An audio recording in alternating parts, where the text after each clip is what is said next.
And now.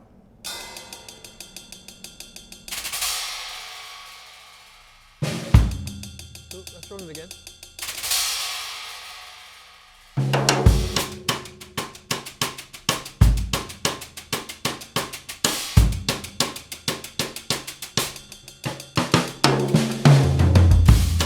Candle lit. So in this video, I want to talk about making a spec ad for Nike with almost zero budget. We're going to be running through everything from what is a spec and why you would want to make one, to sourcing equipment, a crew, locations, and everything else in between.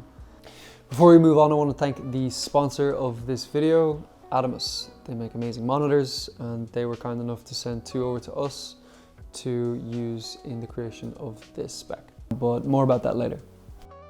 So what is a spec ad and why would you create one? So a spec ad is an ad that's created speculatively for a brand or product or service. There's no contract in place, they don't know you're making it, but you're using it as an opportunity to showcase some of your creativity or technical abilities, with the hopes of either getting employed by that brand to do future work or other similar brands that like the piece that you've created. Me personally, I've been lucky enough over the last 6 months, I've been able to work with the likes of Puidokas and Diageo, 2 great brands that I'm grateful to have done work with, but I haven't got as much sports stuff in my portfolio as I liked. So I thought this would be an amazing opportunity to showcase not only an ability to capture sport, but also the story around it in a way that can evoke emotion in the audience that sees it. I saw this as a good opportunity to assemble a crew and have fun while making something creative. The other benefit of making a spec is it's low pressure. Ultimately, there's no budget riding on the success of the project, and it can be seen purely as an opportunity to learn and grow as a creator. Now that's low budget filmmaking right there. Generally, you have to pay for everything off your own back if you want to go down this route, but it's an excellent way to show off the kind of work that you want to be doing and hopefully get hired in those fields. So the idea for this, I knew I wanted to do something with a couple of different athletes and to do it in the kind of style that Nike would usually produce a video. Athletes shared struggle, but ultimately resulting in triumph.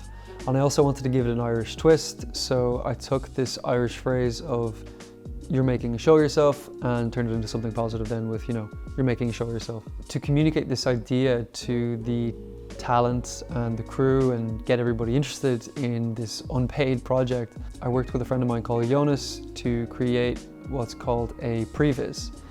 Now, a Previs is basically just an idea of what the final product is going to look like, but it's created just with stock footage. And I found it to be, in this case, very useful for communicating what I was going for with the final idea. So this is where we get to that kind of all-important. So once the Previs was made, I felt like I had something solid to go and show the people that we wanted to be athletes in this ad.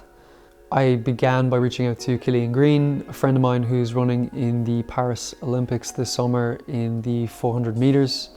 Killian was very open to the project and yeah, he was brilliant. Then I was put in touch with Daniel Flanagan through Instagram.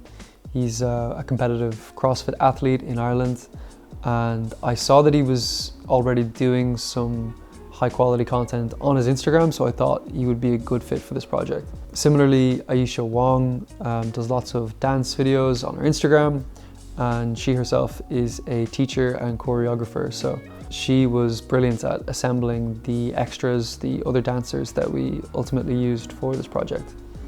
And lastly, my producer for this project, Oisin, had the idea to reach out to Thompson, who is the national champion at girls boxing under 18. Ella was absolutely fantastic, and I think after the day shooting with her, I knew that I wanted to start and finish the ad with her.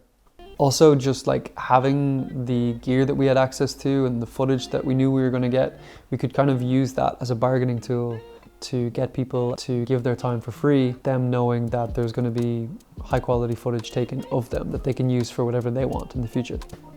In terms of the equipment for this piece, let's start with lenses.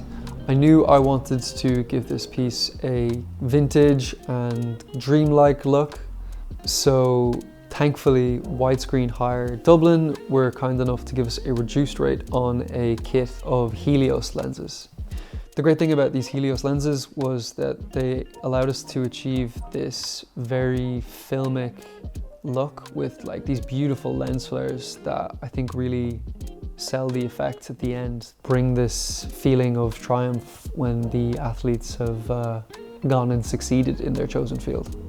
We shot the whole project on Callum's FX6, and the really cool thing about these Atomos Shogun monitors is that you can plug an SSD into them and record directly onto the monitors, giving you access to file formats and codecs that you wouldn't otherwise have access to.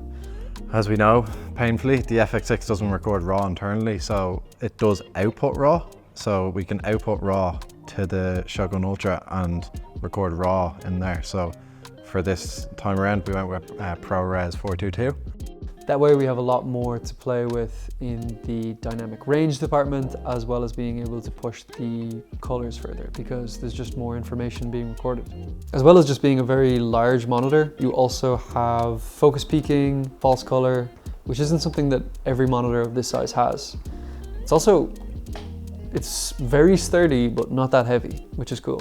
Some monitors nowadays, they're kind of just like lightweight build, take a knockout on set and just fall apart. Whereas Atomos' build's quite sturdy. Their BNC ports are really easy to access. I know there's some monitors out nowadays, 7 inches, where they're actually kind of enclosed. They're a little bit awkward to get to, especially if you're using right angle BNCs. Your false color, you can change it if you want to like an ARRI kind of style false color. And then the same with your Zebra, your anamorphic squeeze there as well. Just your different aspect ratios there. So thanks again to Atomos for sponsoring the video. Just to round it out, I think if I was to be able to go back in time and give myself advice on shooting my first spec, would I go for a project that isn't 4 locations on 3 separate days over the course of 6 months with a combined cast and crew of 20 people? And I think I'm actually happy with the way it turned out. It was the story that I wanted to tell in the way I wanted to tell it. I'm really happy with how the footage looks and how well everybody got on, and yeah, I'm delighted. So now that all that's left is to do the edit, which is the most fun part of the process. So yeah, look out for the spec ad when it comes out in the next few days or weeks. Thanks.